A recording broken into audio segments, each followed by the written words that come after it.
കൊച്ചിയിൽ സമയത്തെ ചൊല്ലി സ്വകാര്യ ബസ്സുകൾ തമ്മിൽ തർക്കവും ആക്രമണവും മാരകായുധങ്ങളുമായിരുന്നു ആക്രമണം നടന്നത്. അതുല്യ എന്ന ബസ്സിന്റെ ജീവനക്കാരാണ് ആക്രമിച്ചത്. ഗുരുദേവൻ എന്ന ബസ്സിലെ ജീവനക്കാർക്ക് പരിക്കേറ്റു.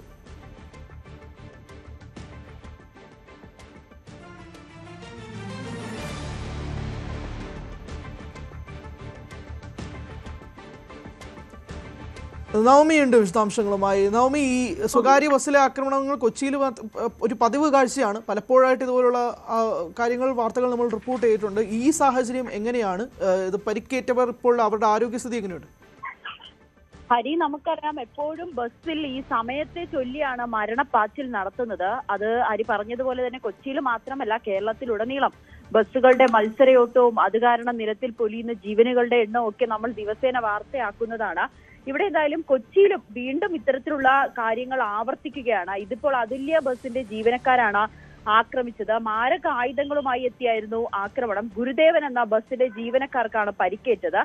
ജീവനക്കാര് ബസ് തടഞ്ഞു നിർത്തി വടിവാൾ വീശുന്നതിന്റെ ദൃശ്യങ്ങൾ ഇപ്പോൾ പുറത്തു വരികയും ചെയ്തു. ഈ ബസ്സുകൾ തമ്മിൽ പോകുന്നതിന്, അതായത് സമയത്തെ ചൊല്ലിയുണ്ടായിരുന്ന ഒരു തർക്കമാണ് ഇങ്ങനെ വലിയൊരു ആക്രമണത്തിലേക്ക് കലാശിച്ചിരിക്കുന്നത്. നേരത്തെ വാക്കുതർക്കമായിരുന്നെങ്കിൽ ഇപ്പോൾ ഇതിപ്പോൾ മാരക ആയുധങ്ങളുമായിട്ടുള്ള ഒരു തർക്കമായിട്ടാണ് ഇതിനെയൊക്കെ മാറിയിരിക്കുന്നത്. എന്തായാലും പോലീസ് ഇതിൽ അന്വേഷണം ആരംഭിച്ചിട്ടുണ്ട്. ഇതിന്റെ ദൃശ്യങ്ങളടക്കം പുറത്തു വന്നിരിക്കുകയാണ്. ഈ പരിക്കേറ്റവർ ആശുപത്രിയിൽ ചികിത്സയിലാണ്. അവർക്ക് മറ്റ് ഗുരുതരമായിട്ടുള്ള പരിക്കുകളൊന്നും തന്നെ ഇല്ല എന്നുകൂടിയാണ് ആശുപത്രിയിൽ നിന്നും അറിയാൻ സാധിക്കുന്നത്. എന്തായാലും അവരുടെയൊക്കെ വിശദമായ രേഖപ്പെടുത്തിയ ശേഷം പോലീസ് ഇവരുടെ കൂടുതൽ നടപടികളിലേക്ക് പോകാനാണ് സാധ്യത. ശരി, ഏറ്റവും നവമിയാണ് വിശദാംശങ്ങൾ. സ്ഥിരം സംഭവമായി മാറുകയാണ് ഈ ബസ്സുകൾ തമ്മിലുള്ള തർക്കങ്ങൾ, പ്രത്യേകിച്ച് സമയവുമായി ബന്ധപ്പെട്ടുള്ള വിഷയങ്ങൾ.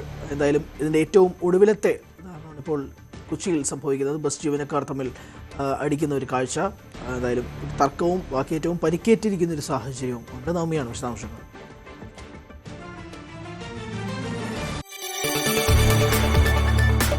കൂടുതൽ വാർത്തകൾക്ക് news 18 Keralam YouTube channel subscribe ചെയ്യുക.